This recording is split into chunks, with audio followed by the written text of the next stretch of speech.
Bonjour Emmanuelle Wargon. Bonjour Nicolas Beto. Vous êtes secrétaire d'État à la transition écologique, toute nouvelle recrue du gouvernement. Vous êtes arrivé au gouvernement à l'occasion du dernier remaniement. Toute la semaine, le gouvernement va multiplier les réunions. Il y en a une aujourd'hui même pour essayer de voir comment atténuer le risque de mobilisation des Gilets jaunes à la fin de la semaine.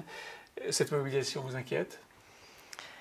D'abord, bien sûr, il y a une colère qui s'exprime et ça, tout le monde la comprend, tout le monde l'entend.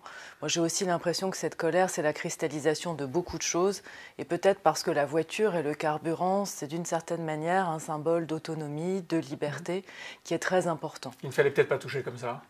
Je ne crois pas. Ouais. Je ne crois pas qu'il ne fallait pas toucher parce que... Pas comme ça. Je pense qu'il fallait toucher parce que la transition écologique, il faut la faire. Nous avons les rapports du GIEC qui nous disent tout ce qu'il va se passer de désastreux si on n'arrive pas à faire baisser l'impact du changement climatique. La France s'est engagée à être zéro net carbone en 2050 et ça concerne tous les secteurs, le bâtiment, le transport, la nature. Le transport, ce sont aussi des comportements routiers, on est d'accord sur tout donc ça, il faut faire quelque chose. C'est ce que le gouvernement a essayé d'expliquer à plusieurs reprises, sauf que ça n'a pas désamorcé la colère. La preuve, encore une fois, cette semaine et aujourd'hui même, des réunions pour essayer de trouver un moyen d'atténuer ce choc fiscal.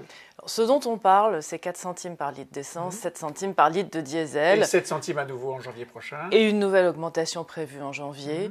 Ce que nous cherchons à faire aujourd'hui, vous avez raison, le président de la République l'a annoncé la semaine dernière, il y a des réunions de travail cette semaine, c'est trouver la manière d'accompagner en particulier les ménages les plus modestes et ceux qui font beaucoup de kilomètres, parce que l'objectif c'est une transition, donc un accompagnement, ça n'a rien de punitif. Mais il faut bien changer les comportements. Vous n'aviez pas perçu cette combinaison entre le ras-le-bol fiscal et ce que vous dites de la voiture, c'est-à-dire cet objet qui est à la fois un objet de liberté et un objet absolument essentiel pour la vie de millions de citoyens ?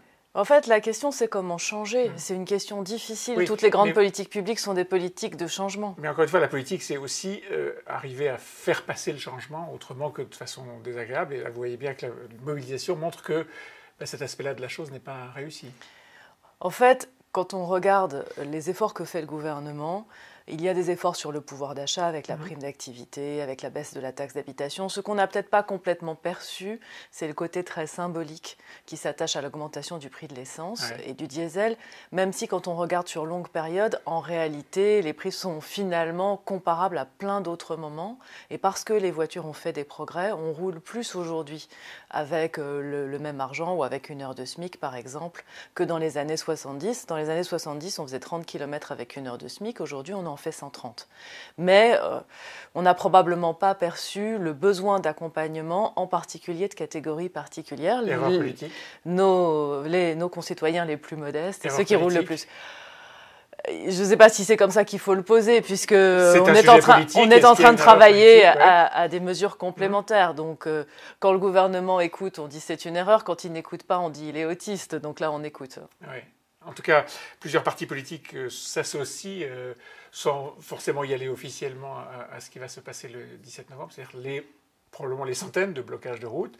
Les écolos, les anciens membres du gouvernement, les Verts, sont très silencieux. C'est pas étonnant, alors, ce qui est sûr, c'est qu'il y a beaucoup de ténors politiques qui étaient pour la taxation du carbone il y a quelque temps qu'on entend moins. Aujourd'hui, on a vu un appel de beaucoup d'organisations, d'ONG vertes ou écologiques qui disent à la fois il faut faire cette transition et à la fois il faut accompagner plus, mais qui au moins reposent le principe de cette transition écologique.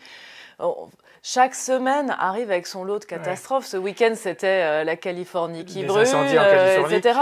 Donc il faut bien faire quelque chose. Mais le silence, par exemple, de Nicolas Hulot, qui est sorti du gouvernement et qui est sorti parce qu'il considérait que les combats n'étaient pas assez portés, il ne vous étonne pas, il vous déçoit pas? Je crois que Nicolas Hulot a voulu prendre du champ après sa sortie du gouvernement, donc il ne s'exprime sur rien. Mais en tout cas, François de Rugy et moi, Brune Poirson également, on reprend le flambeau. Il y a une feuille de route, il y a un impératif de changement. Il a posé beaucoup de bases. Moi, je travaille aussi sur la biodiversité, par exemple. Oui.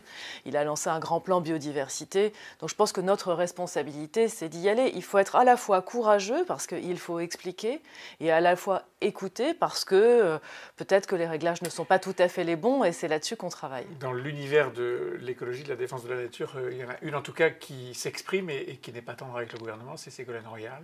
Elle y va trop fort. Bah, en tout cas, elle était favorable à la taxation carbone. Pas comme ça. C'était dans les textes qu'elle a portés.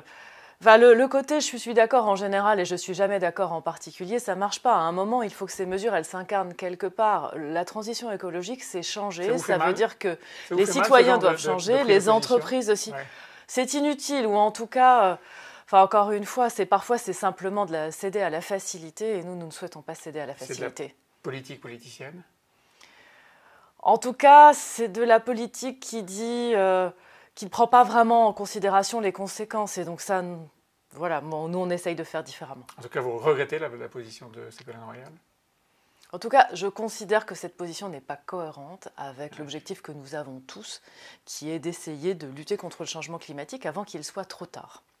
Tout le week-end, on a célébré le centenaire de la fin de la Première Guerre mondiale et puis un sommet pour la paix. Le sujet climatique s'est invité justement dans la commémoration de ce centenaire. Beaucoup de déclarations et concrètement, quoi ?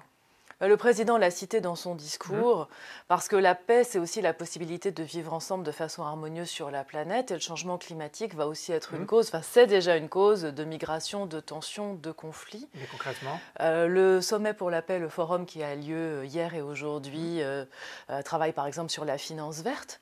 C'est évidemment un enjeu particulier que de savoir comment est-ce qu'on peut affecter plus de capitaux à cette transformation. C'est probablement la plus grande transformation que notre modèle économique aura à affronter. On a besoin des capitaux. Ma question portait sur l'ampleur du problème et ce sommet, est-ce que c'est à l'échelle? Est-ce que par exemple ce sommet, qui doit se répéter tous les ans, si j'ai bien compris, permet ou a permis ou permettra de faire bouger Donald Trump?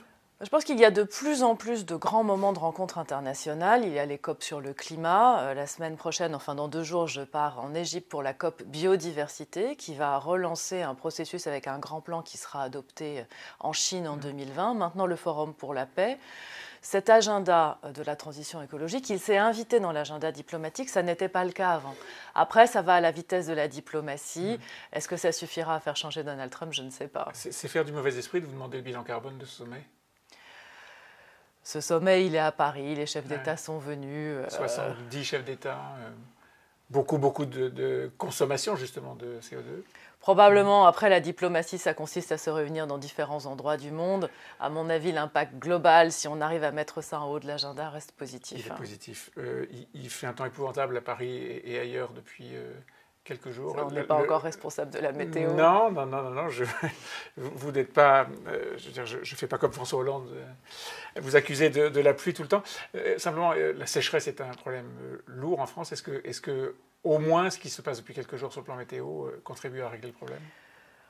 Je pense qu'au-delà de l'alternance d'épisodes de sécheresse et d'épisodes de pluie, le sujet, c'est vraiment la gestion de la ressource en eau. On a lancé la 2e phase des Assises de l'eau avec François de Rugy la semaine dernière. Comment est-ce qu'on partage l'eau entre les agriculteurs, les citoyens et tous les usages?